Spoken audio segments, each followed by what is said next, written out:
Thank you for joining me. I want to wish all my friends and family around the world a very happy Sabbath. I want to encourage you with your goals for 2026, especially your spiritual goals. I remember years ago when I was helping out at the Adventist school and everything, one of the kindergarten teachers had a banner up on the wall that said, "I can do hard things." And I thought that was just so cool, because sometimes we think, oh, I can't do it because it's hard. Well, no, we can do hard things.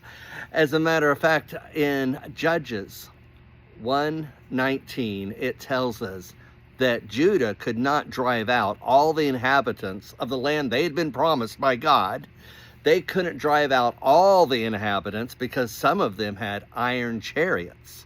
Now, I don't really think those iron chariots were any kind of excuse. I don't think God was like, oh no, they have iron chariots, what are we going to do? No, not at all. As a matter of fact, in Joshua 17:18, they were told that they were to take all of the land, even though some of them have iron chariots.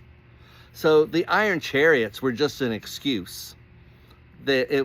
The iron chariots weren't keeping them from accomplishing what they were to accomplish. Again, it was just an excuse. And so I want to encourage you, don't let any iron chariots keep you from doing what God wants you to accomplish in 2026. With God's help, we can do hard things.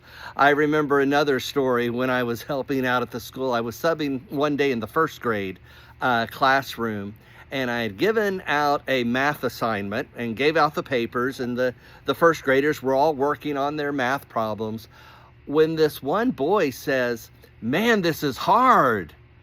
And so immediately I went over to his desk and I said, "Well, let's look at this. Let's figure this out." And he looked at me like I was from another planet. He looked at me and goes, "Mr. Earnhardt, I just said it was hard. I can still do it." And I thought, wow, that is such an awesome attitude, to realize, yes, it's hard, but I can still do it. You know, it reminds me one time when I was out on the golf course with some of my friends on a par 5 course, and my tee shot went into a sand trap. I hit out of the sand trap, I don't know, 150 yards or so, I don't know, and it went right into another sand trap. That whole fairway was filled with sand traps. And I hit out of that sand trap, finally got on the green in 4 strokes, and my one putt went right into the hole. And I realized I had made par even though I hit into 2 sand traps. Now, when I hit into the second sand traps, my friend that I was playing with felt sorry for me. And he said, "William, go ahead and just throw the ball out of the sand trap." And I thought to myself, well, I really wanted to, but I realized I need to learn how to face life and its challenges. And so I went ahead and hit it out of the sand. And I was so glad I did, because I was able to walk off that green with the satisfaction of knowing I hit into 2 sand traps and still got par. And so that just reminds me, we can do hard things. In Ephesians 3:20, we are promised that God can do exceedingly abundantly beyond what we ask, think, or even imagine possible. We can do hard things through Christ.